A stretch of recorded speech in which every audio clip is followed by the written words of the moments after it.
Shalom bien-aimé dans le Seigneur, nous bénissons le Seigneur pour sa grâce, son amour et sa bonté encore, qui nous permet encore de nous retrouver encore devant vos écrans en ce jour. Nous bénissons le Seigneur pour cette année, pour cette année 2022, qui a été une année merveilleuse. Nous avons, par la grâce de Dieu, pu, au moins, tout au plus chaque mois, mis en disposition sur notre chaîne YouTube des paroles d'encouragement, des paroles, des sessions de déguisement, et aussi des exhortations, des partages et des études bibliques de la parole. Et nous bénissons le Seigneur infiniment pour cette grâce, cette opportunité, ce privilège qui nous a accordé de pouvoir être une bénédiction pour vous et tant d'autres personnes dans le monde. Je suis persévérant, mon polo, serviteur de Dieu. J'aime le Seigneur. Je suis membre de l'église Ephrata Church à Bolton, ici en Angleterre, où nous sommes sur la direction de notre Père, mentor, papa, Dr Hubert Kayonda, qui est une bénédiction énorme pour nous, une machine de bénédiction qui nous aiguise et qui nous encourage à continuer de l'avant dans l'œuvre de Dieu, à servir Dieu de tout notre cœur et avec empressement. Et nous bénissons le Seigneur. Nous nous retrouvons dans cette saison de festivités. Et dans cette saison de festivités, une des choses que nous devons retenir, c'est que Jésus est la raison de cette saison. Jésus est la raison de cette saison. Festivité pour d'autres personnes qui, même, ils semblent ignorer l'existence de Dieu. Cette saison est une saison de festivité à cause de Jésus. Jésus est la raison de cette saison. La raison parce que c'est notre rédemption. La raison parce que c'est notre résurrection. La raison parce que c'est notre restauration. Et en cette période, nous sommes appelés en tant qu'enfants de Dieu à gagner des âmes, à rappeler à ces personnes qui ignorent l'existence de Dieu ou qui veulent carrément et complètement dissoudre la personne de Jésus-Christ dans l'histoire, qui est cette personne merveilleuse qui a changé l'histoire du monde par sa venue sur terre, leur rappeler que Jésus est la raison de cette saison. Et ceci est très important. Et en ce jour, nous voulons encore partager la parole de Dieu. Je ne sais pas si c'est la dernière, mais ce qui est important pour nous, c'est de partager la parole de Dieu. Et nous avons 2023 à l'horizon. Et nous croyons fermement qu'en 2023, nous ferons encore plus pour bénir le peuple de Dieu au travers de cette petite connaissance de la parole de Dieu, ces partages bibliques que nous faisons pour pouvoir bénir le peuple de Dieu. Prions le Seigneur. Tendre Père, nous te disons merci pour ton amour, merci pour ta grâce. Nous voici, Seigneur Père éternel tout-puissant, prêt. Nous voulons que tu puisses nous parler. Nous voulons que tu puisses, Seigneur, nous faire du bien. Bénis, Seigneur, ceux-là qui vont suivre, Seigneur, ces moments d'études bibliques, des partages d'enseignement. Et nous voulons que tu nous fasses du bien. Au nom de Jésus. Saint-Esprit de Dieu, guide-nous et mets tes paroles en nous. Pour ta gloire, dans le nom de Jésus. Amen. Gloire au Seigneur Jésus-Christ. Le Seigneur est merveilleux, le Seigneur est plein d'amour pour nous. Et en ce jour, nous allons lire un passage de la Bible, un passage biblique qui est dans le livre de Néhémie au chapitre 2. Et comme vous le savez, comme ceux qui le connaissent, je suis un amoureux de lire des longs passages bibliques, tous les chapitres. Et ça, c'est quelque chose qui me fait plus de joie. Et ça, je recommande à plusieurs d'être des personnes qui décident de connaître, de comprendre, de commencer de voir là où le chapitre commence, l'idée et comprendre de quoi on parle dans le chapitre. Et aujourd'hui, nous allons lire dans le livre de Néhémie au chapitre 2. Nous sommes dans la version Semeur. Je lis au nom de Jésus. Durant le mois de Nissan, la 20e année du règne de l'empereur Artaxerxès, j'ai pris du vin qui était devant l'empereur pour lui en servir. Jamais auparavant, je n'avais paru triste en sa présence. Alors, l'empereur me demanda, pourquoi as-tu mauvaise mine? Tu ne me sembles pas pourtant malade. Ce n'est peut-être qu'un chagrin de cœur. Je fus saisi d'une grande crainte. Verset 3, mais je lui dis que l'empereur vive pour toujours. Comment n'aurais-je pas un air triste alors que la ville où sont enterrés mes ancêtres est en ruine et que ses portes ont été détruites par le feu? Verset 4, l'empereur me demanda, que veux-tu donc? J'adressai une prière au Dieu du ciel et je répondis à l'empereur, Si tel est le plaisir, si tel est le bon plaisir de l'empereur, et si tu agrées ton serviteur, veuille m'envoyer en Juda, dans la ville où mes ancêtres sont enterrés, pour que je puisse la rebâtir. L'empereur qui avait l'impératrice assise à ses côtés me demanda alors combien de temps durera ton voyage et quand seras-tu de retour? L'empereur accepta donc de me laisser partir et je lui indiquai un délai.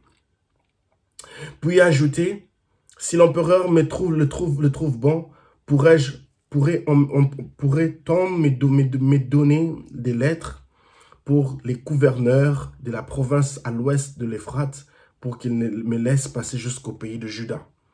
Verset 8.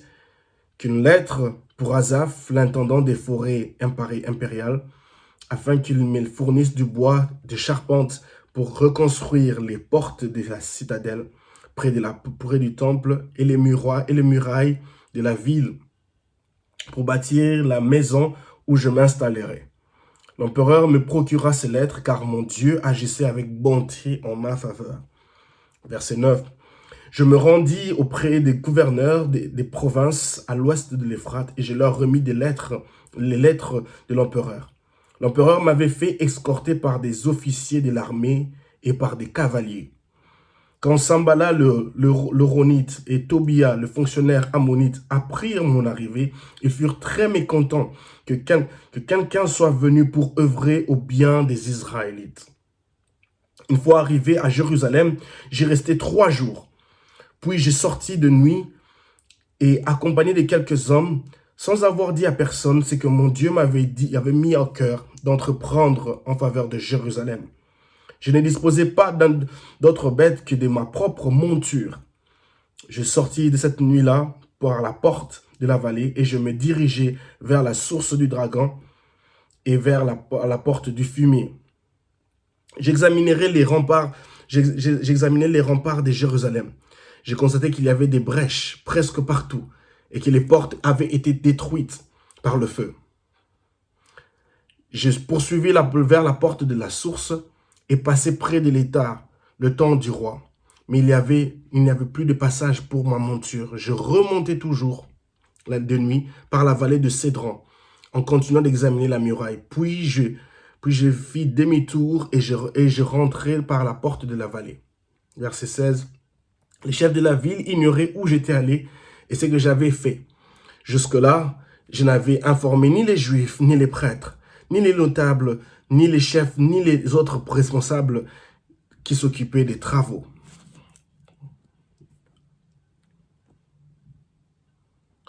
Verset 17, c'est alors que je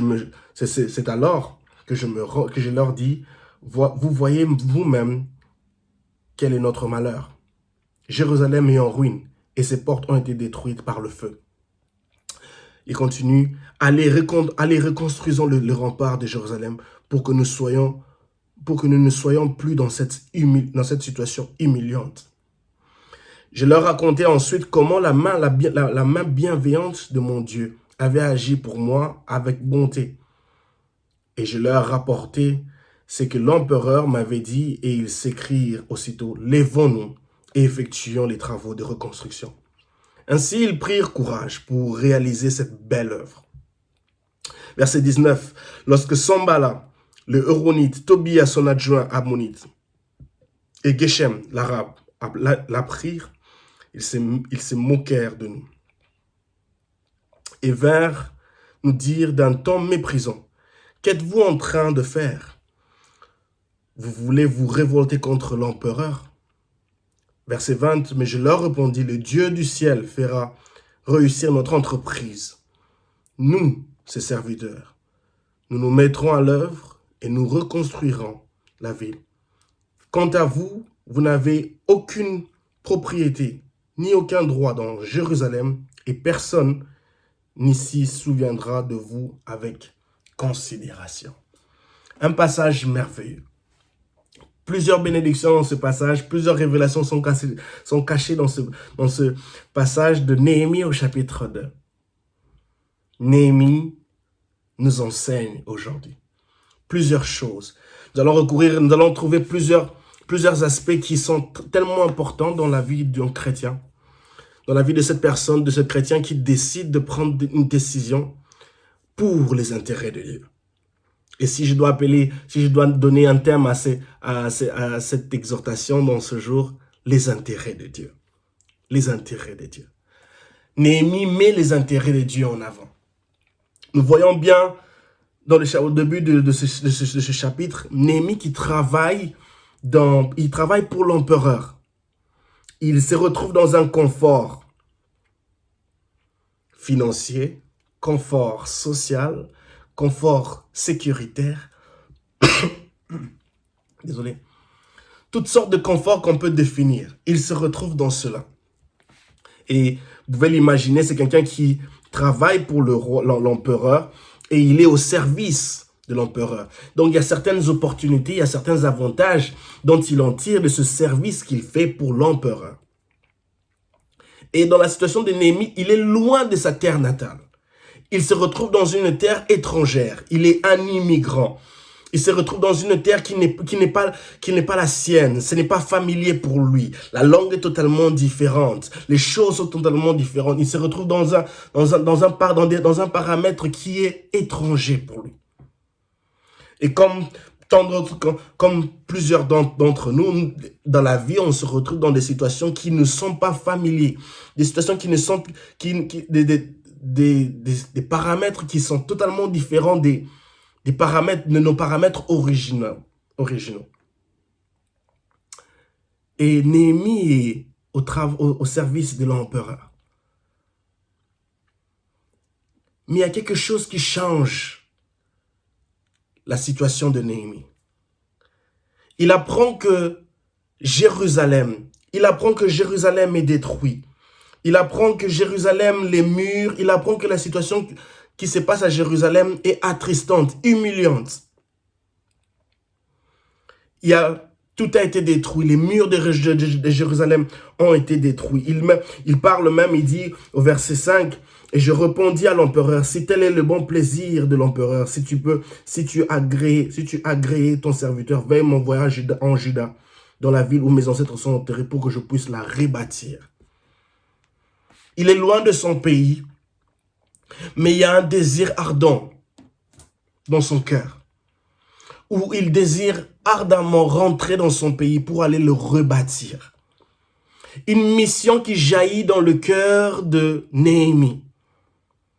Néhémie, peut-être comme tant d'autres personnes autochtones qui sont déplacées pour aller dans une autre terre étrangère, qui s'en foutent carrément de ce qui se passe dans leur pays.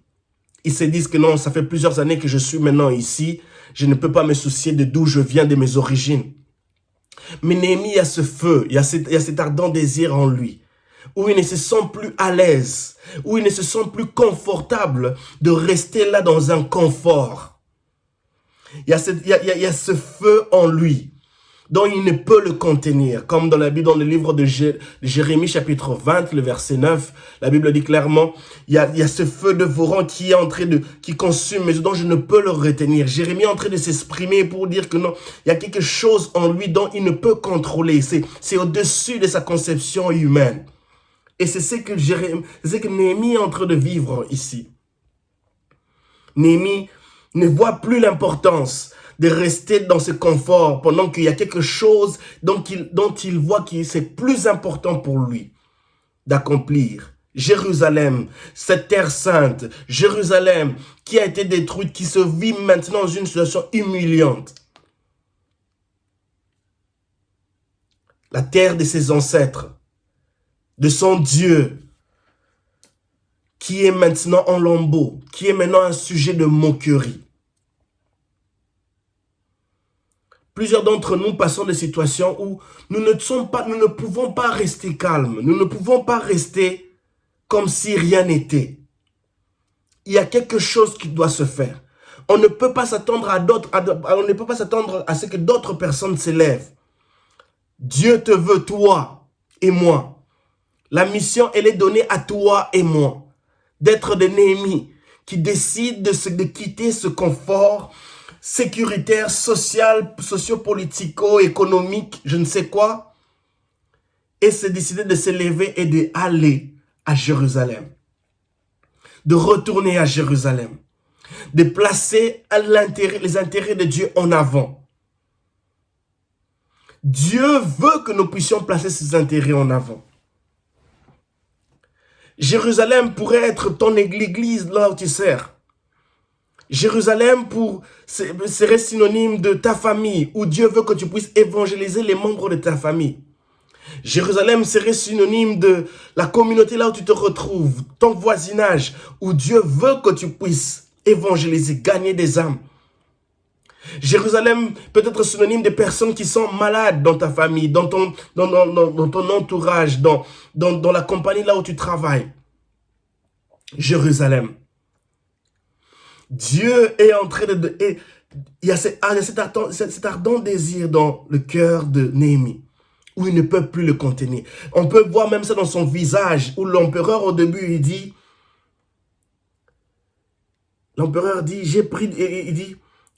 jamais auparavant je n'avais paru triste en sa présence. Alors l'empereur me demanda, pourquoi as-tu mauvaise mine? L'empereur demande à Néhémie, pourquoi as-tu mauvaise mine? Tu ne me sembles pourtant pas malade. Ce n'est peut-être qu'un chagrin de cœur.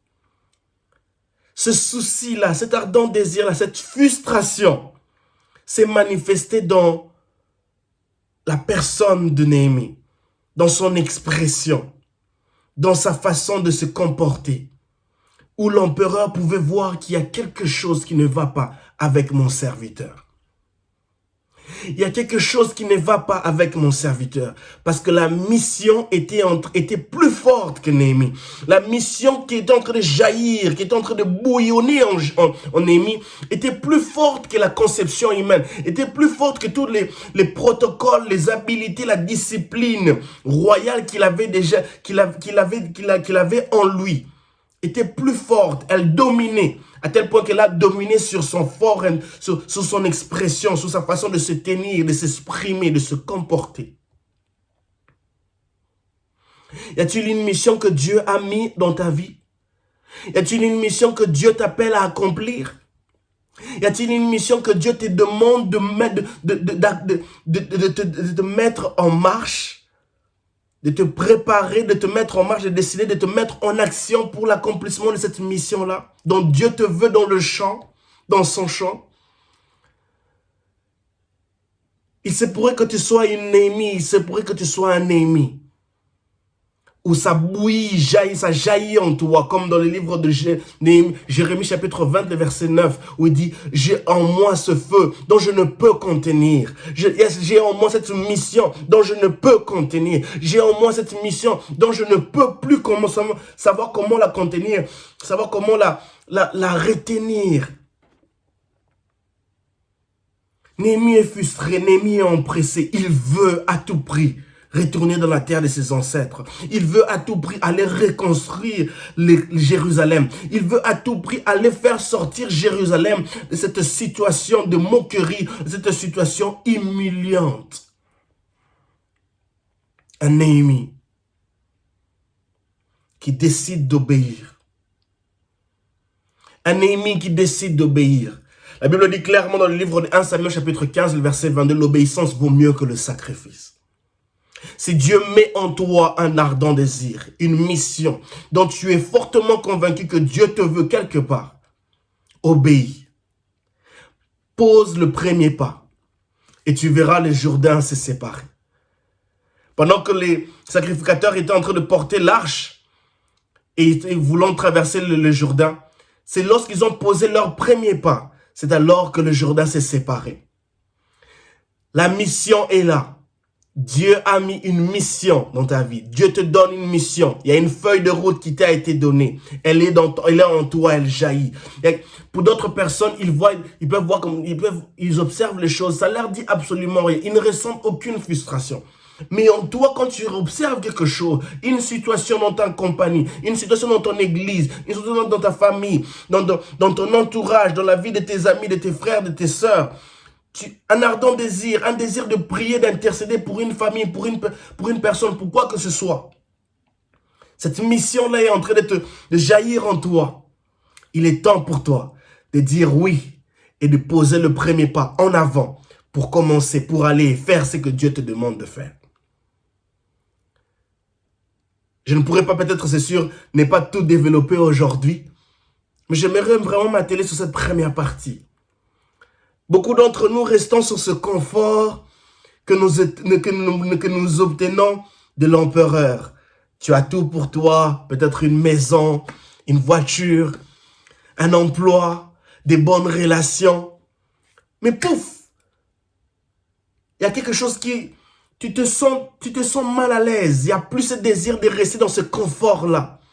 Car il y a une mission, il y a un gain, il y a un intérêt, il y a quelque chose de plus grand que Dieu a mis, dont Dieu te demande de faire. Car il y a une destinée, il y a une population, il y a une multitude de gens qui dépendent de toi, de ta réponse pour cette mission. Ne nous confions pas, ne jouissons pas du confort que le monde peut nous donner ou veut nous donner. Ce confort-là peut compromettre ta destinée. Ce confort-là peut compromettre ta destinée. L'apôtre Paul, dans les livres des Actes, on voit sa conversion. Lui qui a été complètement changé, transformé. Il s'apprêtait pour aller à Tarsis, il s'apprêtait pour aller dans cette ville, pour aller détruire, pour aller persécuter ces chrétiens sur le chemin de Damas. Mais sa vie change.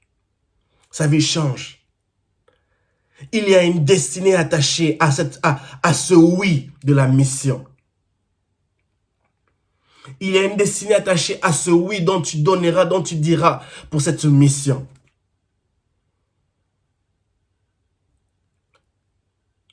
Néhémie refuse de se laisser bercer par les avantages, par tout ce qu'il pouvait obtenir, par le calme et la paix qu'il trouvait auprès de l'empereur, dans le service qu'il trouvait auprès de l'empereur. Plusieurs d'entre nous sont comme des David. Il y a une mission à accomplir. Mais sur notre chemin, on retrouve des Saul, des rois Saoul qui sont prêts à nous donner leurs armures. Leurs armures sont des représentations, des synonymes de confort, de sécurité, de joie, d'opportunité, mais qui sont là pour compromettre notre destinée. Les armures de Saül ne te permettront pas de vaincre Goliath. Ta mission est spécifique, ta mission est particulière. Ta mission ne dépend pas des armures de Saül, non. Ta mission dépend de la relation que tu as avec Dieu depuis que tu étais en train de vaincre les lions et l'ours en étant berger, dans la bergerie de ton père.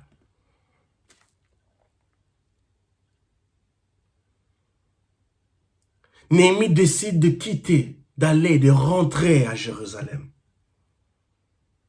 Il décide de mettre les intérêts de Dieu en avant. Quels sont les intérêts de Dieu dont tu sais toi en toi-même, qui jaillissent, où tu as un œil particulier sur quelque chose, où Dieu te dit, je t'attends dans tel domaine. À cause des talents et des qualités, des dons que j'ai mis en toi, j'ai besoin de toi dans tel domaine. Parce que j'ai besoin que mon œuvre puisse aller de l'avant.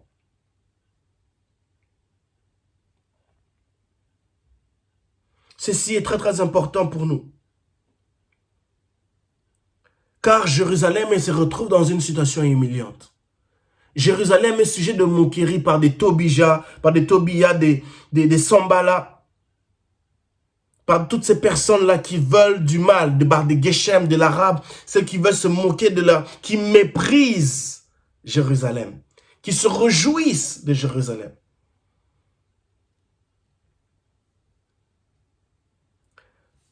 Es-tu dans la joie d'entendre que Jérusalem est sujet de moquerie? Toi qui es une Néhémie, un Néhémie, es-tu dans la joie d'entendre que Jérusalem est sujet de moquerie, de méprise, d'humiliation? Comment te sens-tu lorsque tu entends que Jérusalem se retrouve dans l'humiliation, dans la moquerie? Jérusalem, c'est terre sainte. Synonyme peut-être de ta famille, de ton église, de ton foyer, de ton mari, de ta femme, de tes enfants. Où ils se retrouvent dans une maladie, dans une situation financière dont ils ne savent pas comment s'en sortir. Es-tu dans la joie d'entendre qu'ils sont en train de souffrir? Ceci doit nous révolter. Ceci doit nous pousser à te dire, il y a quelque chose que je dois faire. Je dois me lever. Je dois dire oui à cette mission. Je dois placer les intérêts de Dieu en avant. Laisser mes intérêts d'abord en arrière et placer les intérêts de Dieu en avant. Quitter un confort. Dans le livre de Genèse au chapitre 12, du premier verset au verset 5, on voit Abraham quitter la maison de son père. Il quitte ces conforts-là. Sous les ordres de Dieu, il décide de quitter ce confort-là. Il décide de dire non et de partir quelque part puisque Dieu lui a demandé d'aller quelque part d'autre. Et c'est en quittant, c'est en disant oui au Seigneur, c'est en disant oui à l'ordre de Dieu qu'il jouira d'une destinée, qu'il jouira d'une récompense, qu'il jouira d'une bénédiction, qu'il jouira d'une promesse, des accomplissements, d'un changement, d'une transformation, qu'il jouira d'un Isaac, qu'il jouira d'une génération, d'une bénédiction, d'une bénédiction dont on ne peut même compter. Il décide d'obéir. L'obéissance vaut mieux que le sacrifice. 1 Samuel chapitre 15, le verset 22. Les intérêts de Dieu. Abraham comprend qu'il doit accepter, il doit dire oui aux intérêts de Dieu. Il doit dire oui. Quand il décide de dire oui à quitter la maison de son père, cela veut dire qu'il place les intérêts de Dieu en avant. Il décide de quitter la maison de son père. Y a-t-il des choses dont tu dois laisser en 2022 pour te préparer pour 2023?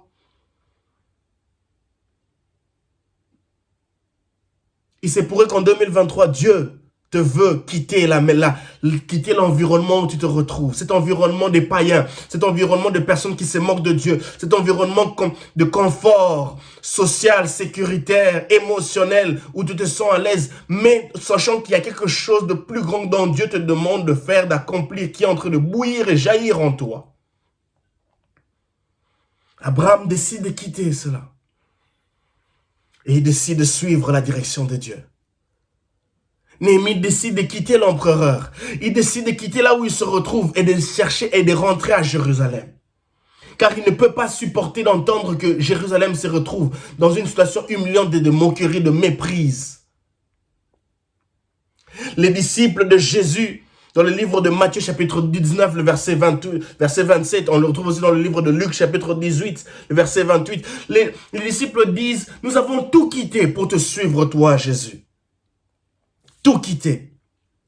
Ils étaient des pêcheurs, ils étaient des hommes qui pêchaient, qui faisaient la pêche, ils étaient des collecteurs d'impôts, ils travaillaient dans le gouvernement. Ils ont décidé de tout quitter pour suivre Jésus. Un homme qui faisait les miracles, dont ils ne savent, dont ils ont déjà entendu parler de lui, mais ils décident de suivre cet homme-là comme ça.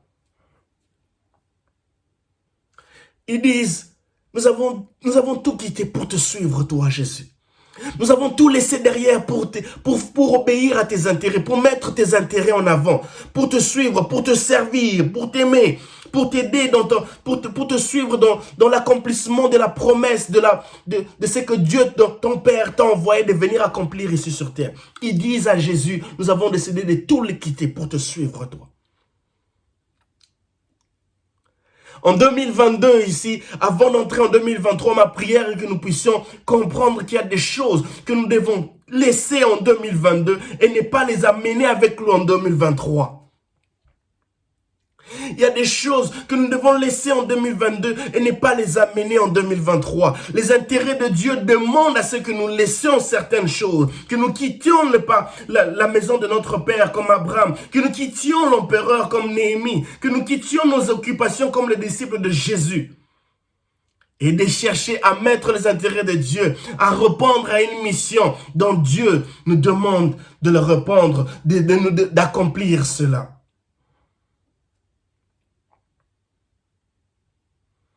C'est ma prière. Que Dieu nous aide. Seigneur, aide-nous. Aide-nous, Seigneur. Aide-nous à comprendre. Aide-nous à comprendre, à avoir une pensée claire et nette de ce dont tu nous demandes de faire.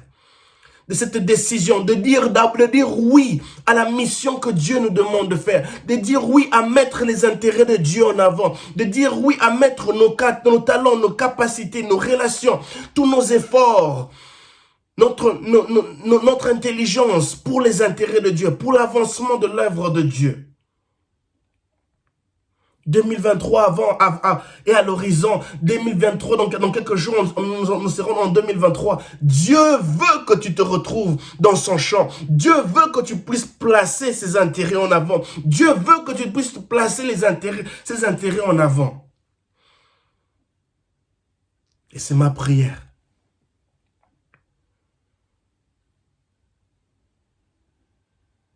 Néhémie, les disciples de Jésus, Abraham, ils ont tout quitté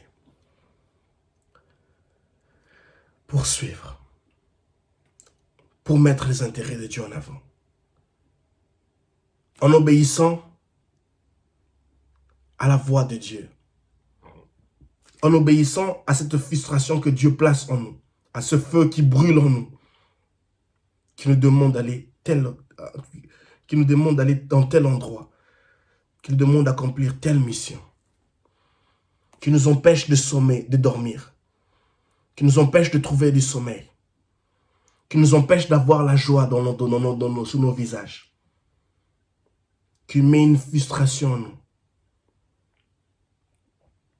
Les intérêts de Dieu.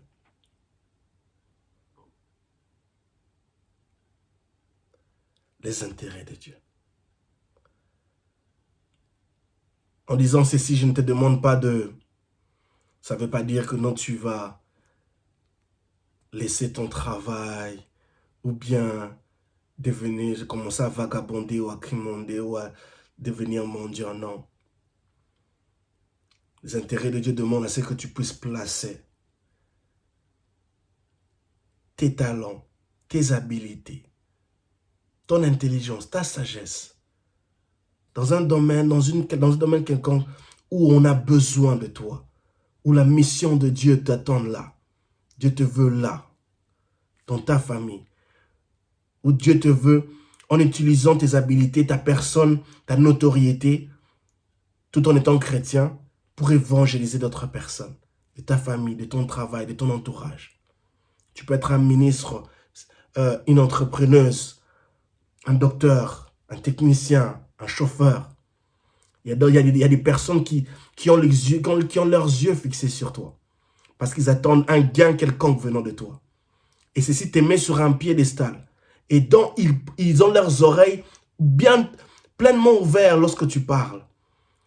Et ceci est une opportunité pour toi, pour prêcher l'évangile, pour gagner des âmes, pour inviter des gens à l'église, pour demander aux gens de vivre une vie qui plaît à Dieu, pour demander aux gens de lire la parole de Dieu nuit et jour, car elle est source de bonheur. Pour dire aux gens, quittez ces sciences occultes, ces sectes, ces choses qui ne plaisent pas à Dieu. Car le vrai bonheur, la vraie bénédiction vient de Dieu. Une mission à accomplir. Cessons de nous plaire, de nous jouir de ce confort, pendant que là où Dieu nous veut, il y a des gens, il y a ces choses qui sont sujets d'humiliation, de moquerie, mais qui peuvent changer à cause de notre présence, à cause de notre oui, à cause de notre décision de dire oui à Dieu, de dire oui à la mission que Dieu nous demande. Que Dieu nous bénisse. Tendre Père, merci pour ta parole. Merci pour ceux-là qui suivront, Seigneur, ce message. Aide-nous à mettre tes intérêts en avant. Et n'en est pas, Seigneur, nous jouir des conforts que le monde et le monde peuvent mettre à notre disposition. Merci, Seigneur, pour cette Néhémie. Merci pour ces Néhémie. Merci pour ces disciples qui décident de dire, nous décidons de tout quitter pour suivre Jésus. Quitter le péché, quitter le monde. Quitter tout ce qui ne plaît pas à Dieu et suivre Jésus. Accepter la mission, porter notre croix pour te suivre. Au nom de Jésus. Amen. Que Dieu vous bénisse abondamment. Je vous aime.